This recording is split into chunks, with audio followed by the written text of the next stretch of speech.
அனைவருக்கும் வணக்கம். நான் உங்கள் வத்திரா, மீண்டும் பியுடன். நிறைய பேர் என்கிட்ட கேட்டிருக்கீங்க இல்லையா, ஷிரிட்டோனா என்ன, ஷிரிட்டோல என்னென்ன இன்கிரீடியன்ஸ் கலந்துருக்கு, ஷிரிட்டோ எங்கேருந்து வருது, ஷிரிட்டோ யார் யாரெல்லாம் எடுக்கலாம், அதை பற்றி தான் இன்னைக்கு விவரமாக உங்ககிட்ட சொல்ல வந்திருக்கேன்.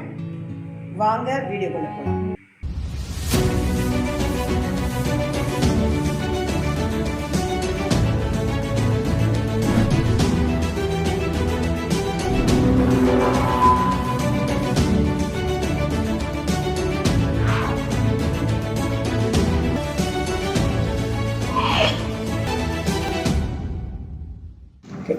அனைவருக்கும் வணக்கம். ஓகே, இன்னைக்கு நம்ம எதை பத்தி முழுமையா தெரிஞ்சுக்க போறோம்னு பாத்தீங்கன்னா ஷிரிட்டோவால நம்மளுக்கு என்ன நன்மைன்னு இன்னைக்கு நம்ம முழுமையா இந்த வீடியோல தெரிஞ்சுக்க போறோம்.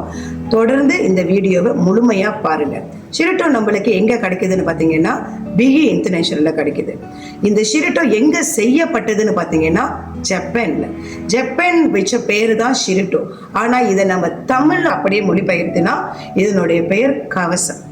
ஷிரிட்டோனா என்ன, அதாவது நம்மளோட இம்யூன் சிஸ்டத்தோட வைட்டமின்ஸ். நீங்க பாத்தீங்கன்னா நம்ம உடம்புல 11 சிஸ்டம் இருக்கு.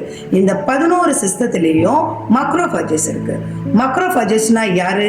இப்ப பேங்க் முன்னுக்கு ஒரு காட்டு இல்லையா, அது போலதான் ஃப்ரண்ட் லைனர். மக்ரோஃபேஜஸ் எப்படி வேலை செய்வாருன்னு நீங்க பாத்தீங்கன்னா, நம்மளோட உடம்புல கெட்ட பாக்டீரியா அண்டாம இருக்கிறதுக்கு, வைரஸ் ஏதோ நம்மளை பாதிக்காம இருக்கிறதுக்கு இந்த மக்ரோஃபேஜஸ் தான் முன்னுக்கு நின்று வேலை செய்வாரு.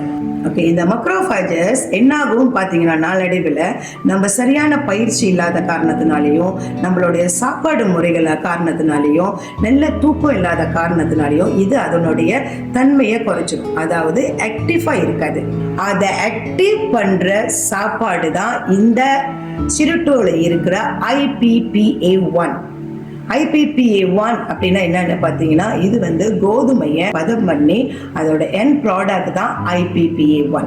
அதனோட நம்ம இன்னமும் வைட்டமின் C சேர்க்கப்பட்டிருக்கு. அதுக்கு மேலே நம்மளுக்கு பேத்தா குல்கன் இதில் சேர்க்கப்பட்டிருக்கு. ப்ளூபெரியோட ஃப்ளேவர் இதில் சேர்க்கப்பட்டது தான் இந்த முழுமையான இந்த ஷிரிட்டோ.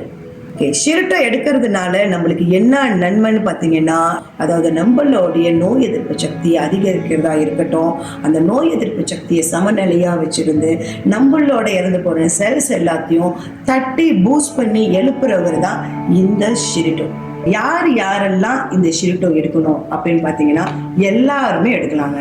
அதாவது சின்ன பிள்ளைங்கள்லேருந்து பெரிய ஆள் வரைக்கும் எடுக்கலாம். ஒரு நாளைக்கு எத்தனை பேக்கெட் எடுக்கலாம் அப்படின்னு நீங்கள் கேட்டிங்கன்னா, நீங்கள் ரொம்ப ஆரோக்கியமாக இருக்கீங்க அப்படியா இருந்தால் நீங்கள் ஒரு நாளைக்கு 3 எடுக்கலாம். காலையில் 1, மதியம் 1, ராத்திரி 1.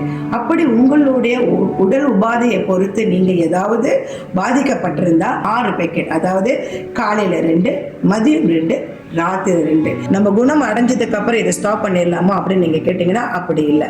நீங்க எவ்வளவு நாளைக்கு நீங்க ஆரோக்கியமா இருக்கும்னு நினைக்கிறீங்களோ இதை துரிசா நீங்க கன்சியூம் பண்ணணும். இதை பத்தி மேலும் தெரிஞ்சுக்க நினைக்கிறீங்கன்னா என்ன தொடர்பு கொள்ளலாம். மீண்டும் வத்திரா. நன்றி, வணக்கம்.